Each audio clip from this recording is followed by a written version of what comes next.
दर्शकबिन नमस्कार। उत्तर बंगाल अनि सिक्किमको लिडिङ न्युज च्यानल एसके लाइभमा यहाँलाई स्वागत छ।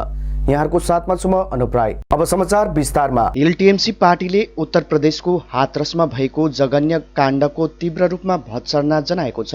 शनिबार मिरिकमा आयोजित पत्रकार सम्मेलनलाई सम्बोधन गर्दै एलटीएमसी पार्टी अध्यक्ष एलबी राई अनि प्रवक्ता एनबी खवासले भाजपा शासित राज्यहरूमा दलितहरूमाथि लगातार अत्याचार बढिरहेको साथै उक्त घटनामा भाजपा सरकार मौन बसिरहेको आरोप लगाउँदै देशको अवस्था डामाडोल बनिरहेको दावी गरेका छन्। प्रवक्ता खवासले भाजपाको कथनी अनि करनीमा धेरै फरक रहेको र देशलाई जातपातमा विभाजन गरेर अन्यायको पराकाष्ठ नागिरहेको बताएका छन्। यस्तो समयमा दार्जिलिङका लोकसभा सांसद राजु विष्ट किन बोल्दैनन् भनी खवासले प्रश्न तिर्साएका छन्। देशको यस्तो अवस्था हुनमा भाजपानित केन्द्र सरकार पूर्ण रूपमा दोषी रहेको र देशलाई बचाउन देशवासी समयमा नै जाग्नुपर्ने आह्वान गरेका छन्। पत्रकार सम्मेलनलाई सम्बोधन गर्दै एलबी राईले दार्जिलिङ पहाडमा राज्य सरकारद्वारा प्रदान गरिएको विभिन्न विकास एवं सांस्कृतिक बोर्ड सञ्चालनको निम्ति निगरानी कमिटी गठन गरेको बताउँदै विकास बोर्डले सही काम गरून् अनि राज्य सरकारद्वारा प्रदान गरेको राशि सठिक ढंगमा प्रयोग गर्न सकोस् भन्ने उद्देश्य राखेर नै निगरानी कमिटी बनाएको, जहाँ पार्टीबाट पनि उक्त कमिटीमा प्रतिनिधिहरू राखियोस् भनी राज्य सरकारलाई पत्रचार गरिएको बताएका छन्। भूमिगत गोजोमोमो नेता विमल गुरुङ पहाड चढ्ने भिडियो क्लिप्स बारे सोधिएको जवाफमा टीएमसी पार्टी प्रवक्ता खवासले विमल गुरुङ आउने नआउने बारे कमेन्ट नगरे तापनि विमल गुरुङको केस चलिरहेको बताएका छन्। उक्त पत्रकार सम्मेलनमा मिडिया प्रभारी सन्दीप प्रधानको पनि विशेष उपस्थिति रहेको थियो।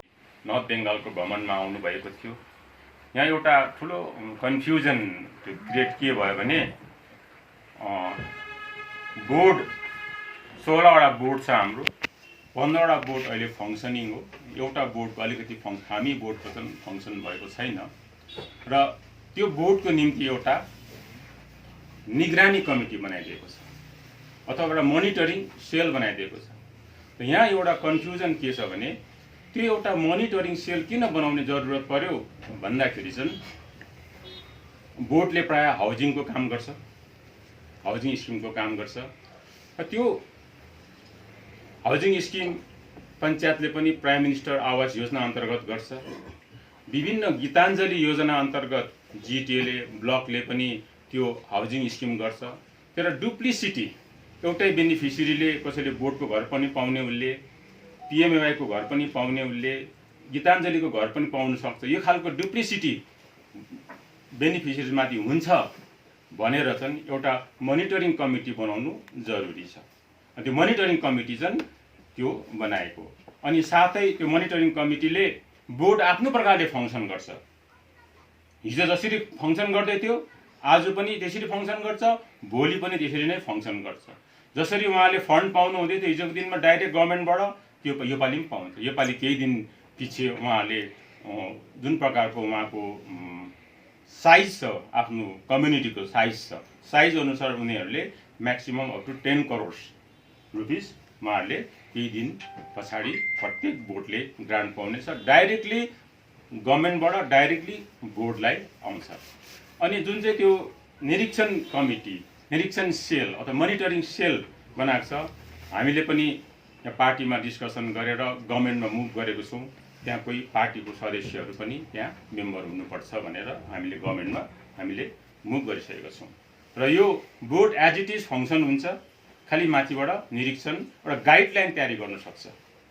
बोर्डले माथि निरीक्षण मोनिटरिङ सेलले एउटा गाइडलाइन चाहिँ तयारी गर्न सक्छ। त्यो गाइडलाइन जस्तो कस्तो भन्दाखेरि जस्तै जति पैसा आउँछ अहिले जति प्राय जस्तो घरहरू मात्रै बनिन्छ, त हुनसक्छ भोलि 70% अथवा 60% घर बनाउनु, 40% खर्च इन्फ्रास्ट्रक्चर डेभलपमेन्टमा खर्च गर्नु भन्ने एउटा गाइडलाइन चाहिँ तयारी गर्न सक्छ।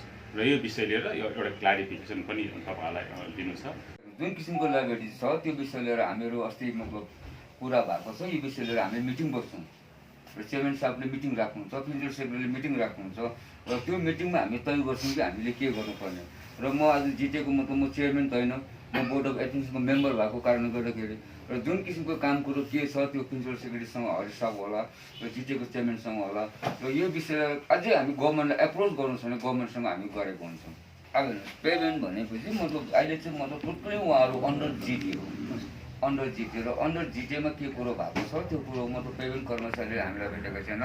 यदि पाहाडमा हुन्छ भने तृणमूल कङ्ग्रेस त होइन, यो जम्मै पार्टीले उहाँहरूलाई सपोर्ट गर्नुपर्छ। यदि तृणमूल कङ्ग्रेसकोबाट सक्षम हुन्छ, उहाँले गभर्मेन्टले दिन सक्छ भने हामीले अन्डर प्रेसर गर्नु पऱ्यो। जिटेको साथमा मिलेर हामी पनि प्रेसर गर्छौँ र यो प्रेसर त हुनु पऱ्यो। र त्यसले गर्दाखेरि उहाँहरूलाई हामी यही भन्न चाहन्छौँ कि यदि हाम्रो पार्टीबाट टिएमसी पार्टीबाट मद्दत गर्नु छ भने हामी मद्दत गर्नु लागि तयारी छौँ। तर उहाँहरू अन्डर जिटे भएकोले गर्दाखेरि अहिले जिटे र मतलब जुन चाहिँ हाम्रो बङ्गाल गभर्मेन्टको एउटा तालमेल छ, त्यो तालमेलमा मिलेर हामीहरू यही कुराहरू प्रोसेस गर्छौँ। हामीहरू उहाँले पनि प्रोसेस गर्नुहुन्छ, हामी पनि प्रोसेस गर्छौँ र सिएमलाई मतलब यो कुरा लिएर डिपार्टमेन्टलाई हामीहरू यो कुरा उहाँहरूको के दुःख छ यो मतलब उहाँहरूलाई हामी जानकारी दिने कोसिस गर्छौँ र कोसिस गरेर हुनसक्छ हामी सबैजना मिल्यौँ भनेदेखि सबैजना मिलेर जिटे पनि हुन्छ, टिएमसी पार्टी छौँ, यो मिलेर हामीले गभर्मेन्टसँग समक्षसँग राम्रोसँग कुरा राख्यौँ भने सायद यो कुरो हुने कुरा नै देख्छु। र एकैचोटि त जम्मै कुरो त ला भनेर दिँदैन नि गभर्मेन्टले, गभर्मेन्टको पनि कतिवटा कुरो मतलब बेन्डिङ होला र त्यसले गर्दाखेरि मलाई जहाँसम्म समक्ष छ यसलाई फुल स्टप नगरेर यसलाई हामीहरू पनि मद्दत गर्नु पऱ्यो उहाँहरूलाई। पार्टीगत होइन, हामीले पाहाडको हितको लागि हाम्रै दाजुभाइको हितको लागि हामी टिएमसी पार्टीले उहाँहरूलाई हामी मद्दत गर्न हामी तयारी छौँ। प्रत्येक दिन आज तपाईँहरूले देख्नुहुन्छ प्रत्येक दिन प्रत्येक घन्टा नै आज हाम्रो पार्टीहरू हाम्रो पार्टीसँग जोडिरहेको छ। यो पाहाडमा आज दार्जिलिङ, खरसाङ, कालिम्पोङ, मिरिक प्रत्येक दिनमा जोडिरहेको छ र आगामी आउने दिनमा पनि हामीहरू यही किसिमले हामीहरू पार्टीलाई मतलब विस्तार गर्ने कोसिस गर्छौँ, विस्तार हुँदै पनि छ। र मलाई लाग्छ पाहाडमा चाहिँ अब मान्छेहरूको एउटै आस्था देखेँ, उहाँहरूले दार्जिलिङ गोर्खा हिल काउन्सिल पनि हेर्नुभयो। उत्तर प्रदेशको हाथरसमा एक नारीमाथि भएको अत्याचारको घटनालाई लिएर देशभरि नै आक्रोशको माहौल छाएको छ भने यता दार्जिलिङमा पनि उक्त घटनालाई लिएर प्रतिवाद जनाउने क्रम जारी रहेको छ। शनिबार गोर्खा जनमुक्ति बिनेखेमा नारी मोर्चाद्वारा दार्जिलिङको रेलवे स्टेसनदेखि प्रतिवाद क्यान्डल जुलुस निकाल्दै पीडित पक्षले झट्टभन्दा झट्टै न्याय पाउनुपर्ने मागको साथमा उक्त क्यान्डल जुलुस निकालिएको थियो। उक्त जुलुस सम्बन्धी नारी मोर्चा केन्द्र समिति नेत्री सुषमा राईले जानकारी दिएकी छिन्। दार्जिलिङ टाउन कमिटी नारी मोर्चाको संयुक्त आयोजनामा चाहिँ आज हामीले 14 सेप्टेम्बरको दिन जुन चाहिँ हाम्रो मनिषा बाल्मीकि माथि जुन चाहिँ प्रकारको है अमानवीय एउटा के अरे घटना घटेर गयो है, सामूहिक ल्याङ्ग्वेज पनि भन्नु अब यसरी मुखबाट निकाल्नु मन नपर्ने तरिकाको घटना घटेर गयो र सामूहिक दुष्कर्म भइसकेपछि है 14 सेप्टेम्बरको दिन भइसकेपछि बिचरा मनिषा बाल्मीकिले 15 दिनसम्म आफ्नो जीवन र मरणसँग जुझेर 29 सेप्टेम्बरको दिन प्राण त्यागेको जुन चाहिँ खबर प्रेस मिडिया हजुरहरू त सबैलाई विस्तृत जानकारी भएकै कुरा हो है। र उक्त घटनाको विरोधमा चाहिँ आज हामी नारी मोर्चाको पक्षबाट चाहिँ मनिषा बाल्मीकिले चाहिँ एकदमै न्याय पाउनै पर्छ।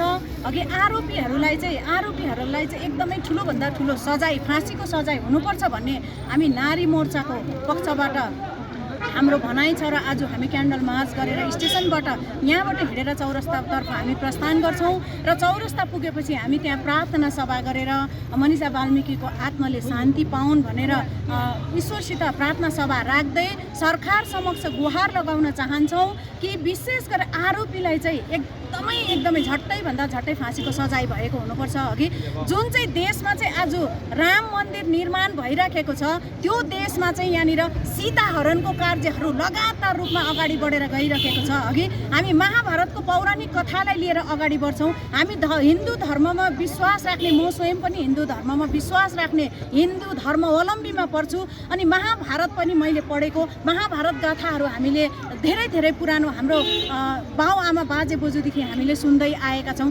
गीताको सारहरू सुन्दै आएका छौँ। तर त्यही हिन्दू धर्ममा विश्वास राख्ने यो देशमा चाहिँ आज द्रौपदीको चिरहरण जस्तो बलात्कार जस्तो घटनाहरू चाहिँ दिनौँ दिन बढेर गइरहेको जुन चाहिँ सत्य कुराहरू हामीले महसुस गर्दैछौँ। र दार्जिलिङ पनि मनिषा जस्तो एउटा चेलीको लागि, छोरीको लागि एउटा जुन चाहिँ हाम्रो 19 वर्षीय कलकलाउँदो उमेरमा आज बलात्कारको शिकार बनिन्, दुष्कर्मको शिकार बनिन्, त्यो छोरीले न्याय पाउन् अनि उसको न्यायको निम्ति चाहिँ समग्र पहाड नै आज हामी उसको साथमा छौँ भन्ने एउटा मेसेज हामी दिन गइराखेका छौँ। र अब हामी यहाँबाट यो र्याली लिएर चाहिँ चौरस्तातर्फ प्रस्थान गरेर हामी फेरि चौरस्तामा प्रार्थना सभामा हामी परिणत गरेर हामी हाम्रो यहाँबाट पनि सरकारलाई गुहार लगाउँदै कतिवटा मेसेजहरू दिने कार्यक्रमको निम्ति हामी अगाडि बढ्नेछौँ। भाँचेर उसको यहाँसम्म कि उसको शरीरलाई टुक्रा टुक्रा पारेर आज पारिसके पश्चात पनि जब उसको परिवारजनहरू एफआइआर गर्नु जाँदाखेरि आज उसको एफआइआर पनि लिएन।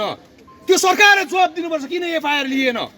त्यस पश्चात 8 दिन पछाडि जब उसलाई अस्पतालमा भर्ती गरिसकेपछि जब उसको मृत्यु भयो, मृत्यु भइसके पश्चात पोस्टमार्टमको रिपोर्ट लुकाउने काम भयो अनि त्यो शव जुन चाहिँ मरेको शव चाहिँ घरको परिवारलाई दिनुको बजाय पुलिसले कुनै कर्मकाण्ड बिना, हिन्दुत्व मान्ने सरकारले कुनै कर्मकाण्ड बिना आज एउटा लासलाई मैला जलाएको जस्तो गरेर बाटोको सडकको नालीमा जलाइदियो। यो कहाँसम्मको न्याय हो?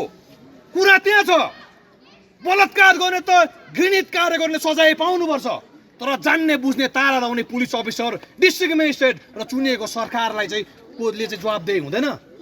हाम्रो माग छ त्यो सरकारलाई बर्खास्त गर्नुपर्छ जसले नागरिकको सुरक्षा होइन तर हत्यारा र क्रिमिनलहरूको सुरक्षा गर्छ। कुरा यहाँ छ। मैले यो भन्नु खोजेको कारण चाहिँ हेर्नुहोस्, तपाईँ र हामी पनि जुन सरकार उत्तर प्रदेशमा छ त्यही सरकारको छिटाहरू यहाँ पनि आएर तपाईँ र हाम्रो आँगनमा डुलिरहेको छ। त्यो सरकारको झन्डा बोक्ने कुतत्वहरू तपाईँ र मेरो आँगनमा आएर तपाईँ र मलाई लालच देखाएर यहाँबाट गएको छ। यो जुन प्रकारको काण्ड उत्तर प्रदेशमा गर्यो, यदि त्यही सरकार पश्चिम बङ्गालमा आयो भने, त्यही सरकार त्यही पार्टीले दार्जिलिङमा राज गर्नु पायो भने तपाईँ र मेरो चेलीहरूको हालत के होला?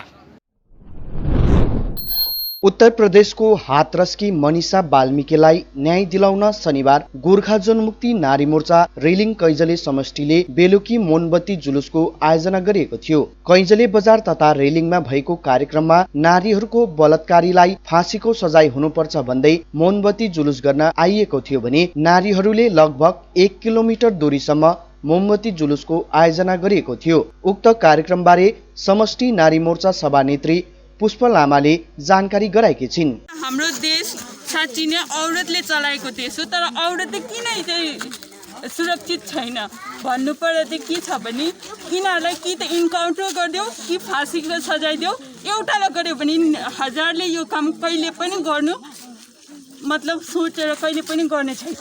यो आज जुन चाहिँ हामी जुन कुराको लागि यहाँनिर भेला भएका छौँ है, एउटा नारीमाथि भएको अत्याचार, शोषण र दमन है, जुन चाहिँ हामीले एउटा हाथरसमा भएको केस युपीमा, अनि उहाँ एउटा जो चाहिँ भिक्टिम भएको छ उहाँ हाथरसको मात्र छोरी नभएर चाहिँ सारा भारत देशको पनि छोरी हो। अनि हामी त्यसलाई नै त्यो केसको विरोध जनाउँदै आज हामी यसरी भेला भएका छौँ। अनि म के भन्न चाहन्छु भन्दा चाहिँ हामी नारीहरू चाहिँ दुर्बल छैनौँ है, अनि हामी नारीको जस्टिसको निम्ति नै आज हामी खडा भएका छौँ। अनि हामी जहिले पनि हाम्रो आवाज चाहिँ यदि कसै नारीमाथि यस्तो प्रकारको अत्याचार हुन्छ भने चाहिँ हाम्रो आवाज है हामी जहिले पनि हाम्रो आवाजहरू हामी खडा गर्नेछौँ अनि हामी त्यसको घोर विरोध गर्नेछौँ। आज हामी उत्तर प्रदेशको हाथरसमा जुन चाहिँ मनिषा बाल्मीकि ग्याङरेपद्वारा निर्मम हत्या गरियो र उक्त निर्मम हत्याको हामी नारी मोर्चा रेलिङ कैजले समष्टि घोर भर्त्सना गर्दछौँ र चाँडोभन्दा चाँडो उक्त आरोपीलाई सख्त कारवाही गरेको हुनुपर्छ अनि उक्त आरोपीलाई फाँसीको सजाय दिएको हुनुपर्छ भन्ने माग हामी नारी मोर्चा रेलिङ कैजले समष्टिको एउटा माग छ। र विशेष गरेर केन्द्र सरकारको जुन चाहिँ बेटी बचाऊ नारी सशक्तिकरणको जुन नारा छ उक्त नारामा मात्र आजसम्म सीमित रहेको छ र उक्त बलात्कारी मानिसलाई चाँडोभन्दा चाँडो फाँसीको सजाय दिएको हुनुपर्छ र भारतको संविधानमा आरोपीहरूलाई उक्त जुन चाहिँ कानुन छ त्यो कानुन चाहिँ नाराको रूपमा मात्र सीमित नरहेर चाहिँ कार्यान्वित रूपमा लागू भएको हुनुपर्छ। जिटिए चेयरम्यान अनित थापाले 2 अक्टोबरको दिन दार्जिलिङ गोर्खा रङ्गमञ्च भवनमा अब औसो कुनै राजनीतिक कार्यक्रम नहुने घोषणा गरिएको थियो। उक्त भवनमा केवल सांस्कृतिक, सामाजिक, साहित्यिक कार्यक्रम आयोजना गर्न सकिने जिटिए कार्यरत उच्च पदाधिकारी भानुकान्त घिसिङले जानकारी गराउँदै आगामी 12 अक्टोबरदेखि भवन बाहिर रहेको बगैँचा पनि आम नागरिकको निम्ति सार्वजनिक गरिने बताएका छन्। गान्धी जयन्तीको पावन अवसरमा राखिएको यो कार्यक्रमबाट उहाँले घोषणा गर्नुभएको थियो कि गोर्खा रङ्गमञ्च भवनको यो मुख्य अडिटोरियम जो गत 3 वर्षदेखिको अचल अवस्थामा रहेको थियो र यसलाई पुनः जनहितमा जनसाधारणको निम्ति यो हल अडिटोरियम उपलब्ध गराउने उहाँले घोषणा गर्नुभएको छ। र यसमा पहिलो त अहिले वैश्विक महामारी जो कोभिडको यो जुन वैश्विक महामारी चलिरहेको छ यसलाई मध्यनजरमा राखेर सरकारद्वारा जारी गरिएको जति पनि निर्देशिकाहरू छन् यो सबैलाई पालन गरेर नै हामी यो अडिटोरियम उपलब्ध गराउनेछौँ।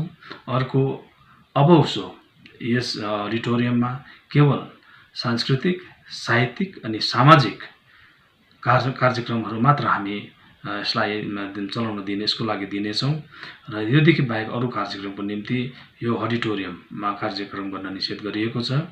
र अर्को यो सँगसँगै गोर्खा रङ्गमञ्च भवनको जुन परिसर जहाँ बाहिर एउटा सुन्दर बगैँचा पनि रहेको छ यो पनि हामीले आगामी 12 तारिक अक्टोबरदेखि भिजिटर्सको निम्ति हामीले यसलाई खुला राख्नेछौँ। यसको निम्ति हामीले कतिपय टर्म्स एन्ड कन्डिसन्सहरू ठिक गरेका छौँ। यी नियमहरूलाई लागू गराएर नै हामी भिजिटर्सहरूको निम्ति पनि यो बाहिरको गोर्खा रङ्गमञ्च भवनको परिसर पनि हामीले ओपन राखेका छौँ। र विशेष यहाँहरू सबैलाई म अनुरोध गर्न चाहन्छु, यहाँहरू जतिले पनि कार्यक्रमहरूको निम्ति सोचिरहनु भएका छन् र यो कार्यक्रमको निम्ति सूचना अनि संस्कृति विभागको जो गोर्खा रङ्गमञ्च भवनको भवनमा नै यसको कार्यालय रहेको छ, यहाँहरू आएर कार्यालयमा आएर यहाँहरूले यसबारेमा जानकारी लिन सक्नुहुनेछ। र हामी आगामी 12 अक्टोबरदेखिको लिएर 12 अक्टोबरदेखि यो जति कार्यक्रमहरूको निम्ति जसले कार्यक्रम गर्न चाहनुहुन्छ, सांस्कृतिक, साहित्यिक अथवा सामाजिक कार्यक्रम हुन्छ, यसको निम्ति हामीले एउटा नियम बनाएका छौँ। यसबारेमा हामी यहाँले जानकारी विभागमा आएर लिन सक्नुहुनेछ र जसले कार्यक्रम गर्न चाहनुहुन्छ उहाँहरूलाई 12 तारिक अक्टोबरदेखि हामीले बुकिङ ओपन गरेका छौँ र यहाँलाई सूचना अनि संस्कृति विभागको कार्यालयमा आएर सम्पर्क गरिदिन अनुरोध गर्दछु। शनिबार तगदा टिस्टाबेली समष्टि अन्तर्गत रङ्गली लोवर होमबस्ती 2471 बुथका युवा मोर्चाले होमबस्ती प्राथमिक पाठशाला भवनमा एक सांगठनिक सभाको आयोजना गरिएको थियो। समाजसेवी गगन तामाङको अध्यक्षतामा सम्पन्न उक्त सभामा मुख्य अतिथिको रूपमा गोजोमोमो समष्टि अध्यक्ष डेन्डुप पाखरिङ, युवा मोर्चा सभापति सुरेश गुरुङ, प्रवक्ता मार्कुस ल्वागन, युवा मोर्चा केन्द्र समिति सदस्य शरण छेत्री, समष्टि सहसचिवहरू ललित राई, मनोज थापा, तरेन थापा लगायत स्थानीय गोजोमोमो नेतृत्वहरूको विशेष उपस्थिति रहेको थियो। शेखर राईले सञ्चालन गरेको सभामा उक्त बुथका युवा मोर्चा सभापति अनिल तामाङले आफ्नो बुथमा यसरी सांगठनिक सभा गरिनुको औचित्य विषय सम्बोधन गरे भने विजेन्द्र राईले गाउँको पक्षबाट सम्पूर्ण प्रतिवेदन प्रस्तुत गरेका थिए। उक्त अतिरिक्त सभालाई युवा मोर्चा सभापति सुरेश गुरुङ, शरण छेत्री, मनोज थापा आदिले सम्बोधन गरेका थिए। समष्टि अध्यक्ष डेन्डुप पाखरिङले रङ्गली चियाबारीलाई कतिको दुःख छ भन्ने कुरा आफूलाई थाहा रहेको बताउँदै धेरै नेतृत्वहरू आएर राजनीति गर्दै गए तर रङ्गली चियाबारी र होमबस्तीको समस्याहरू भने यथावत रहेको उक्त सभामा राखेका थिए। सम्बोधन क्रममा अध्यक्ष पाखरिङले संगठन विस्तार जोड दिँदै गाउँका नेतृत्वहरू सठिक ढङ्गमा काम गर्नुपर्ने सुझाव पनि दिएका थिए। समाचारको क्रममा अब पालो भएको छ एउटा छोटो विश्रामको। Apply for 3-year AICTE approved and NBA accredited courses diploma in manufacturing technology at Government Polytechnic Advanced Technical Training Center, Bardang, Sikkim. Good placement record in industries all over the country. Separate hostel facilities available for boys and girls. Scholarship shall be provided for outstanding students. Classes shall start from 6 October 2020. Eligibility first year class 10 pass from recognized board with mathematics, science and English as subjects. Covid से हो गए हैं tense, दिल demands a change. सही नहीं दूर घूमने जाने को, शॉर्ट टूर सही दिल बहलाने को। समित होटल दार्जिलिंग और कालिम्पोंग पूरी कोविड सेफ्टी के साथ आपका पर्सनलाइज्ड टूर ऑफर करता। Good rooms, good food, discount price और क्या चाहिए दिल बहलाने को। Contact number 919332080131। WhatsApp call 8388877888 for call. रेडिमेडको होलसेल दोकान जहाँ पाउनुहुनेछ सम्पूर्ण सामान। राजधानी गार्मेन्ट्स हो यसको नाम। नानीहरूदेखि लिएर ठुलासम्म पुरुष अनि महिलाको रेडिमेड लुगाको विक्रेता। भिजिट गर्नुहोस् वा व्हाट्सएप अथवा फोन मार्फत अर्डर गर्न सक्नुहुनेछ। राजधानी garments second floor stall number 246 अनि 47, गौरीशंकर मार्केट विधान रोड सिलगढी। मोबाइल नम्बर 8348888881 अथवा 9832495328। ए औषध चाहिँ तपाईँलाई मैले अस्ति दबाई ल्याइदिनु भनेको थिएँ नि। अरे सोमानी वेलनेसमा अर्डर गर न। अन्त डेलिभरी चार्ज त लिन्छ होला नि त? लाग्दैन, एकदम फ्री हो। यो हो र? अन्त फेरि कोरोनाको टाइममा किन बजार जाइबस्नु, भिड लाउनु, घरमै आइपुगिहाल्छ त राम्रो भएन अन्त? ए राम्रो भएछ त, मलाई नम्बर दिनुहोस् न, व्हाट्सएप गर्छु नि। गान्तोक वरिपरि घरमा नै बसी मेडिसिन पाउनको निम्ति व्हाट्सएप गर्नुहोस् 9647885848। तपाईको सपनालाई साकार तुल्याउन ओम डेभलपर्सले ल्याएको छ श्रीश्याम फार्म हाउस भिल्ला, जसको प्रथम चरणको सबै प्लटहरू बिक्री भइसकेको छ र दोस्रो चरणको लागि रेजिस्ट्रेसन अनि बुकिङ चलिरहेको छ। प्लटको साइज 3 देखि 6 कट्टासम्म रहेको छ, त्यसैले ढिलो नगर्नुहोस्, अहिले नै सम्पर्क गर्नुहोस् अनि बुक गर्नुहोस्। श्रीश्याम फार्म हाउस भिल्ला, फुलबारी। कन्ट्याक्ट नम्बर 9733036000 अथवा 9609784045। चाँडै नै यसको तेस्रो चरणको प्लटहरू पनि सुरु हुन गइरहेको छ। आज जहाँ कोरोना से सभी है परेशान, हम लाए हैं कमाने का तरीका आसान। 21वीं सदी में महिलाएं आत्मनिर्भर होकर स्वाभिमान के साथ जीना चाहती है। अगर आप एक गृहिणी हैं और घर से ही मुनाफे वाला व्यवसाय करने का सोच रहे हैं तो आपके लिए सुनहरा मौका लाए हैं टपरवेयर के सिलीगुड़ी स्थित पूरे नॉर्थ बंगाल के डिस्ट्रीब्यूटर नारायणी पार्टी सेल्स। तो सोचिए नहीं, स्क्रीन में दिए गए नंबर में संपर्क कीजिए और विस्तृत जानकारी लीजिए। घर बैठे पैसे कमाए, आज ही फ्री मेंबरशिप लीजिए, अपने सपनों को पूरा कीजिए। मुश्किल की इस घड़ी में आपका साथ ही सिर्फ टपरवेयर। आपके विजुअल एडवर्टीजमेंट के लिए एसके लाइव ही बेस्ट ऑप्शन है। एसके लाइव का इस क्षेत्र में 24 घंटा टेलीविजन, एंड्रॉइड ऐप और वेबसाइट पर प्रसारण होता है। सोशल मीडिया पर भी हम उपलब्ध हैं। हमारी व्यूवरशिप 9 लाख से अधिक है। सिक्किम, हैथवे और NXT डिजिटल पर, दार्जिलिंग और कालिम्पोंग में दोनों हैथवे और CCN सेटअप बॉक्स पर, क्लामपुर से लेके मैनागुड़ी हैथवे पर, सिटी केबल पर सिलीगुड़ी और आसपास, नक्सलबाड़ी से पानी टंकी तक NXT डिजिटल में। तो सोचिए नहीं, कॉल करें 7908554308। विश्रामपछि यहाँलाई पुनः स्वागत छ। कोभिड-19 को परिस्थितिमा मिरिकमा बाहिरबाट धेरै मजदुरहरू आउन थालेकोले अनि पूर्ण कोरोना संकट बढेर जाने स्थिति सुरु भएकोले मिरिक बजार मोनिटरिङ कमिटीले मानिसहरूलाई अपील गर्दै शनिबार साँझदेखि पोस्टर अभियान थालेका छन्। बाहिरबाट आउने मजदुरहरूलाई काम लगाउन अघि स्वाब टेस्टको प्रमाणपत्र, अस्पतालको प्रमाणपत्र नदेखाई काममा नलगाउने मानिसहरूलाई मोनिटरिङ कमिटी मिरिक बजारले अपिल गर्दै पोस्टरिङ गरिएको छ।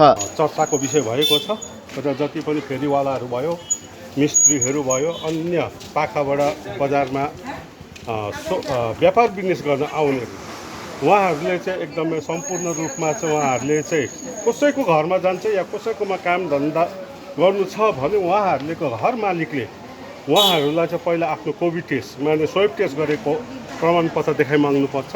यदि गरेको छैन भने उहाँहरूलाई हस्पिटल मिरिक स्वास्थ्य केन्द्र विभागमा पठाउनुपर्छ र मात्र उहाँहरूलाई यहाँ काम गर्ने दिइनेछ। नत्र भने मिरिकको यो समस्या यो जल्दो बल्दो समस्या भएर गएको छ। यसले हामी यहाँ लोकल मान्छेलाई धेरै नै अप्ठ्यारो परेर जान्छ र हामीले त कति कोसिस गरिरहेको छौँ। हामीमाथि यो हामी जति नै कोसिस गर्दा पनि हामी सफल भएका छैनौँ। हामीमाथि धेरै अडचनहरू आइरहेको छ र हामीले एकपल्ट यसको हाम्रो मोनिटरिङ कमिटी डिजर्भ पनि गरेका थियौँ। तर अहिले यो बल्दो समस्यालाई फेरि ध्यान दिएर हामी केही गाउँ सुधार ल्याउँ, पाखा मान्छेलाई अलिकति रोकथाम गरौँ भन्ने हजुरहरूको सहयोग चाहिन्छ भन्ने आज फेरि हामी एउटा जमर्को बसेर बजारमा पोस्टरिङ गरिरहेको छ। मेरो कम्युनिटी गोर्खा जनमुक्ति विद्यार्थी मोर्चा नागरी धजे समष्टिको तत्वाधानमा गान्धी जयन्तीको छेकपारी नागरी फार्म सार्वजनिक भवनमा शैक्षिक सत्र 2019-20 को माध्यमिक अनि उच्च माध्यमिक परीक्षामा उत्कृष्ट अङ्क लिएर उत्तीर्ण हुने इन्दिरा ओझा उच्चतर माध्यमिक विद्यालय, नागरी फार्म उच्चतर माध्यमिक विद्यालय अनि धजे उच्चतर माध्यमिक विद्यालयका मेधावी विद्यार्थीहरूलाई सम्बर्धना जनाएको थियो। विद्यार्थी मोर्चा समष्टि अध्यक्ष अशेष शङ्करको अध्यक्षतामा सम्पन्न कार्यक्रमको मुख्य अतिथि मोर्चा केन्द्र समिति प्रवक्ता केशवराज पोखरेल रहेका थिए भने अन्य विशिष्ट अतिथिहरूमा केन्द्र समिति, महकुमा समिति तथा समष्टि समितिका नेतृत्वबिन्दको उपस्थिति रहेको थियो। गोपाल शङ्करले सञ्चालन गरेको कार्यक्रममा सम्पूर्ण मेधावी विद्यार्थीहरूलाई खदा अर्पण गरी सम्बर्धना पत्रसँगै स्मृति चिन्ह प्रदान गरिएको थियो। यसैबीच श्रमिक संगठन मगरजोङ शाखा सभापति स्वर्गीय राजेन प्रधानको आत्मा शान्तिको निम्ति मौन धारण पनि गरिएको थियो। विद्यार्थी मोर्चाले आजको जुन कार्यक्रम गर्यो है, त्यो एकदमै बृहत रूपमा हामी सफल भएको हामी यहाँबाट भन्दछौँ। किनभनेदेखि जुन प्रकारले आज कार्यक्रम भयो त्यसमा विशेष खुसी चाहिँ के लाग्यो भन्दाखेरि एउटा यो कार्यक्रम है हामीले जुन गर्यौँ त्यसमा अन्तिम समयसम्म पनि विद्यार्थी नानीहरू र हामीले जति पनि बाहिरबाट हाम्रो आउनु हुनेहरूदेखिको लिएर हाम्रो समष्टिकै र साथै शैक्षिक क्षेत्रसँग सम्बन्धित हाम्रा विशेष स्कुलका हेडमास्टर्सहरू जति हुनुहुन्थ्यो उहाँहरू अन्तिमसम्म नै बसिदिएर यो प्रोग्राम जुन चाहिँ हामीले सम्बर्धनाको प्रोग्राम गऱ्यौँ यसमा उहाँहरू अन्तिम समयसम्म बसिदिएर हामीलाई यो प्रोग्राममा सहयोग गरिदिनु भयो। यसको निम्ति उहाँहरूलाई पनि हामी धन्यवाद दिँदछौँ र यो प्रोग्राम चाहिँ पूर्ण रूपले हामी सफल भएको ठान्दछौँ। अनि जुन प्रकारले तपाईँले नानीहरू विषयमा भन्नुभयो, आज हामीले 3वटा स्कुल मैले पहिला पनि भनेको थिएँ है, नागेर फार्म उच्चतर माध्यमिक विद्यालय, धजे उच्चतर माध्यमिक विद्यालय अनि इन्दिरावाजा उच्चतर माध्यमिक विद्यालयबाट क्रमैले उच्च माध्यमिक र उच्चतर माध्यमिक परीक्षामा सफल प्रथम दर्जामा सफल हुने नानीहरूलाई हामीले 38 जना नानीहरूलाई हामीले सम्बर्धना कार्यक्रम आजको कार्यक्रममा निम्ताएका थियौँ। उहाँहरूलाई हामीले सम्मानित गर्यौँ। जुन प्रकारले हाम्रो एउटा कोसिस हो, हाम्रो एउटा कोसिस हो, हामी नागेर धजे समष्टि विद्यार्थी मोर्चा हामीले यहाँ मात्रै गरेको 2 साल भयो योसँग है। त्योभन्दा अगाडि हामीले पोखरेबुङसँग मिलेर विद्यार्थी मोर्चा नै थियो त्यति बेला पनि, तर त्यति बेला पोखरेबुङ, नागरी, धजे, मलड, एभेन ग्रुप हाम्रो यो जति पनि क्षेत्रहरू छ त्यहाँको सम्पूर्ण स्कुल्सहरूलाई लिएर चाहिँ हामीले यो प्रोग्राम गर्ने गर्थ्यौँ। त्यस पश्चात हामीले बिस्तारै नागेर धजे समष्टि बनिसके पश्चात हामीले नागेर धजे समष्टि विद्यार्थी मोर्चाको तर्फबाट यो प्रोग्राम हामी वर्षै पछि गर्ने गर्छौँ। र हामीले यो प्रोग्राम गर्नुको मेन कारण चाहिँ के हो भन्दाखेरि नानीहरूले जुन प्रकारले एउटा दुःख कष्ट गरेर साथै प्यारेन्ट्सहरूले दुःख कष्ट गरेर जुन प्रकारले नानीहरूलाई पढाएको छ त्यसको एउटा रिजल्ट पाएको हो। उनीहरूले एउटा राम्रो रिजल्ट गरेको जुन प्रकारले अगाडि ल्याएको छ आज हामी प्रत्यक्ष रूपमा देखिरहेका छौँ कि त्यो नानीहरूले एउटा राम्रो अङ्क लिएर माध्यमिकमा एचएसमा फर्स्ट डिभिजन पास भएको छ है। त्यसको निम्ति हामीले उहाँहरूलाई एप्रिसिएट गर्छौँ होइन। त्यसैको फलस्वरूप उहाँहरूलाई हामीले सम्मान जनाएको हौँ। र यसको असर चाहिँ के हो भन्दाखेरि यो प्रोग्राम मार्फत हामी के सन्देश पनि दिन चाहन्छौँ भन्दाखेरि चाहिँ भोलिको आउने दिनहरूमा अघि तपाईँले प्रोग्राममा त्यो कार्यक्रममा पनि त्यहाँनिर भन्नुहुँदै थियो यो स्मृति चिनो हेरेर चाहिँ त्यो नकारात्मक बाटोतिर जाने त्यो विद्यार्थी नानीहरू पनि एउटा सही बाटोमा योभन्दा ठुलो स्मृति चिनो हामीले अझै हासिल गर्नु छ, अझै पाउनु छ, अझै सम्मानित हुनु छ हामी धेरै भनेर एउटा हाम्रो यो क्षेत्रलाई मात्र नभएर पुरा दार्जिलिङमा डिस्ट्रिक्टमा दार्जिलिङ डिस्ट्रिक्ट कालिम्पोङ है जुन प्रकारको क्षेत्रमा उहाँहरूले आफ्नो नाम रोशन गर्न सकोस्, एउटा राम्रो काम गर्न सकोस्।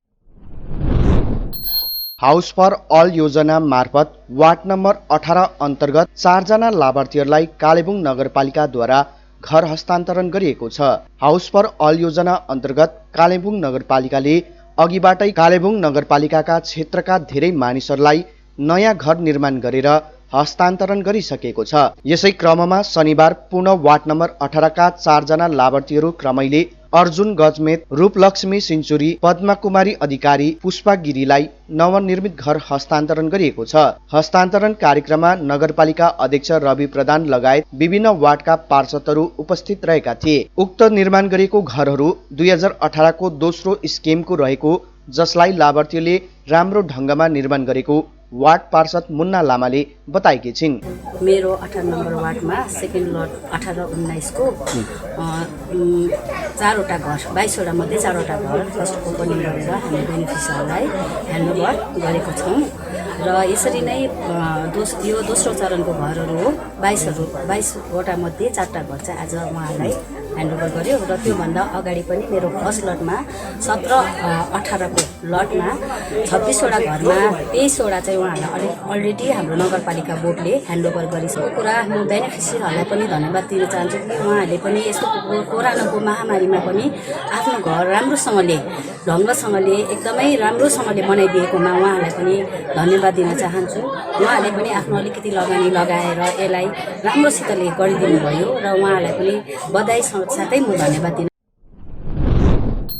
दार्जिलिङ हेड एन्ड हलको सौजन्यतामा स्थानीय नौलो पाइला सोसियल वेलफेयर सोसाइटीको तत्वावधानमा स्थानीय इच्छुक युवावर्ग एसएसजीका सदस्यवर्ग समाज तथा सङ्घ संस्थालाई लिएर शनिबारदेखि 2 दिने च्याउखेती प्रशिक्षण सुरु गरिएको छ। 50 जना अधिक प्रशिक्षणार्थी उपस्थित रहेको कार्यक्रम धोत्रिया चियाबारी अन्तर्गत 16 एकरमा भइरहेको छ। उक्त कार्यक्रममा दार्जिलिङ हेड एन्ड हलबाट विशेष सहयोग प्राप्त भइरहेको तथा प्रशिक्षण अवधि प्रयोग हुने सम्पूर्ण सरसामानहरू उपलब्ध गराएको छ। कार्यक्रममा हेड एन्ड हल प्रमुख सिस्टर छिङ्कु शेर्पा अनि सहयोगी केसाङ डुक्पा विशेष रूपले उक्त कार्यशालालाई बनाउन प्रशिक्षकको रूपमा अर्पण प्रधानले हरसम्भव सहयोग गरेका छन्। इन्दु राई, जीवन प्रधान, सीबी घिसिङ तथा अन्यको उपस्थितिमा सम्पन्न कार्यक्रममा गणेश, शुभकामना, दीप सङ्गम, लक्ष्मी, सूर्योदय, शिवग्राम, लाली गुराँस, कोसेली स्वनिर्भर दल सहभागी बनेको थियो भने नौलो पाइला एनजिओ, नवदुर्गा समाज, शिव राई समाज, गुम्बा गाउँ समाज, लवर कलेज बेली एवं स्थानीय मानिसहरूको पनि प्रशिक्षणार्थीको रूपमा उपस्थित रहेको थियो। कार्यक्रम नौलो पाइला सभापति निमा गोलेको अध्यक्षतामा सम्पन्न भएको थियो। हेड एन्ड हलका सिस्टर छिङ्कु शेर्पा एवं स्थानीय अभिभावकको तर्फबाट जीवन प्रधानले कार्यक्रमलाई सम्बोधन गरेका थिए। योदेन लिम्बुले सञ्चालन गरेको कार्यक्रमबाट सहभागी स्वनिर्भर दल तथा सङ्घ संस्था समाज लाभान्वित बनेको छ। उक्त विषय सम्बन्धी आरके दर्नालले जानकारी दिएका छन्। 3 तारिक है र आज र भोलिको यो च्याउ मसरुम विषय लिएर 2 दिनको ट्रेनिङ यहाँनिर आजदेखि सम्पन्न भइरहेको छ है। र विशेष कुरो चाहिँ के हो भने अहिले जति पनि एउटा यो कोभिड-19 को समयमा है र जति पनि युवाहरू अहिले यो पेन्डेमिक समयमा घरमा आएर बेरोजगारी भएर बसेको हुनाले गर्दाखेरि हामीले एउटा यो सोझै एउटा हामी हेड एन्ड हलको मार्फतबाट र यहाँ एउटा इन्कम सोर्स पनि होस् भनेर चाहिँ हामीले एउटा यो आज दिन जुन 2 दिने प्रोग्राम सेट गरेको छौँ। र यो चाहिँ के हो भनेदेखिको अब जति पनि यहाँनिर समाज संस्था युवावर्गहरू यो जति पनि सेल्फ हेल्प ग्रुप छ उहाँहरू सबै लिएर हामीले यो आज दिन सुरु गरेको छौँ। र हामी चाहन्छौँ र यहाँको भाइ बहिनीले यो फाइदा उठाओस् र एउटा ग्रुप बनाएर यो च्याउ खेती विषय लिएर उहाँहरूले पनि फाइदा उठाएर यसलाई प्रचुर मात्रामा हामीले एउटा मार्केटिङ दिन सक्यौँ र अलिकति यो एरियाबाट पनि हामीले केही सानो एउटा स्किल डेभलपमेन्ट हामीले गर्दै जानुपर्छ भन्ने हेतुले चाहिँ हामीले आज यो प्रोग्राम राखेको है। र यदि अब कोही पनि अझै पनि इच्छुकहरू छ भनेदेखि उहाँहरूलाई पनि हामी वेलकम गर्छौँ र अझै यसको स्किल डेभलपमेन्ट विषय लिएर अझै कतिवटा कुरो हेड एन्ड हल अन्यथा कुनै पनि सङ्घ संस्थाबाट हामी मार्फत यो हुन्छ भनेदेखि हामी उहाँहरूसँग पनि एउटा सम्पर्क राख्ने हामी। हवस् त दर्शकबिन, आजको समाचार यति नै। ताजा अपडेट अनि अन्य रोचक जानकारी लिएर एसके लाइभ यहाँ समक्ष उपस्थित रहनेछ 24 घण्टा यहाँको टेलिभिजन मार्फत। अहिलेलाई मलाई बिदा दिनुहोस्। नमस्कार।